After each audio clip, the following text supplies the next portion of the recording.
നിങ്ങൾ വീണ്ടും ഈ സ്ഥാപനം തുറക്കാനാണ് ഇന്നലെ തീരുമാനിച്ചിരിക്കുന്നത്. അത് ജനങ്ങളോടുള്ള വെല്ലുവിളിയല്ലേ?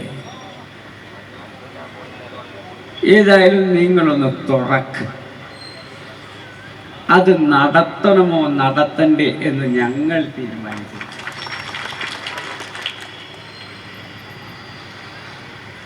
ഈ രാജ്യത്തൊന്നും ഇല്ലാത്തൊരു മുതലാളി ഗവൺമെന്റിൽ സ്വാധീനം, പോലീസിൽ സ്വാധീനം, ജില്ലാ ഭരണകൂടത്തിൽ സ്വാധീനം, എന്നിട്ട് ജനങ്ങളെ മുഴുവൻ പുല്ലായി കണ്ടുകൊണ്ട് ഇനിയും ഞങ്ങൾ തുറക്കും, നിങ്ങൾ ധൈര്യമുണ്ടെങ്കിൽ മുന്നോട്ട് വരൂ എന്ന് വെല്ലുവിളിക്കുക. ഞാൻ ചോദിച്ചു, ദുർഗന്ധം അളക്കാൻ അളവുകോലുണ്ടോ? കളക്ടർ പറഞ്ഞത് ദുർഗന്ധം അളക്കാൻ അളവുകോലില്ലാത്തത് കൊണ്ട് ദുർഗന്ധം സഹിച്ചേ പറ്റൂ. എങ്കിൽ ഞാൻ കളക്ടറെയും പൊല്യൂഷൻ കൺട്രോൾ ബോർഡിനെയും സാരഥികളെ 5 ദിവസം ഷെഡ് കെട്ടി അതിൻ്റെ മുന്നിൽ വന്ന് താമസിക്കാൻ വെല്ലുവിളിക്കുകയാണ്. എന്താണ് ഞങ്ങളുടെ ഈ പ്രിയപ്പെട്ട സഹോദരിമാർ അനുഭവിക്കുന്നത് എന്ന് നിങ്ങളൊന്ന് അറിയണം. നിങ്ങളെല്ലാം കളക്ട്രേറ്റിൽ ഇരുന്നിട്ടല്ലേ എല്ലാ ശുപാർശകളും പറയുന്നത്?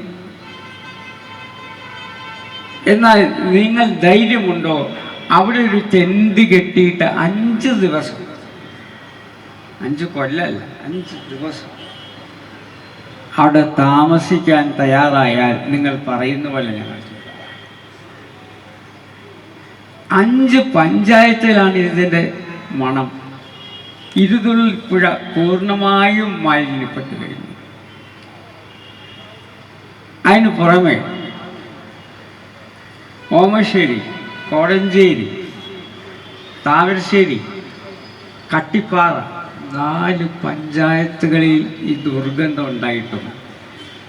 ഇവിടുത്തെ അധികാരികൾ പറയുന്നു 4 പഞ്ചായത്തും അത് സഹിച്ചോളൂ, ഞങ്ങൾക്ക് ഏറ്റവും പ്രിയപ്പെട്ടത് ഈ ഫ്രഷ് കട്ടാണ്.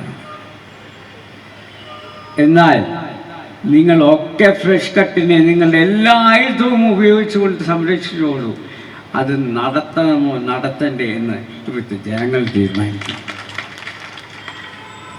ഇനിയും നിങ്ങൾ ഇതുമായാണ് തുടരുന്നതെങ്കിൽ അതിൻ്റെ മുന്നിൽ ടെന്റ് കെട്ടി ഞങ്ങളും ഉണ്ടാകും ഈ സമരത്തിൻ്റെ കൂടെ. അതുകൊണ്ട് കുഞ്ഞാലിക്കുട്ടി സാഹിബ് ഇവിടെ വന്ന് പറഞ്ഞു, ഞങ്ങൾ DGPയെ കാണാൻ ഉദ്ദേശിക്കുന്നു.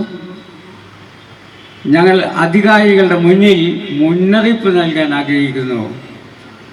ഇത് ഉടൻ നിർത്തിവെച്ച് ജനങ്ങൾക്ക് ജീവിക്കാനുള്ള സാഹചര്യം ഉണ്ടാകുന്നത് വരെ ആ സ്ഥാപനം തുറക്കാൻ പാടില്ല എന്നുള്ളതാണ് ഞങ്ങളുടെ ഏറ്റവും ശക്തമായ ആവശ്യം.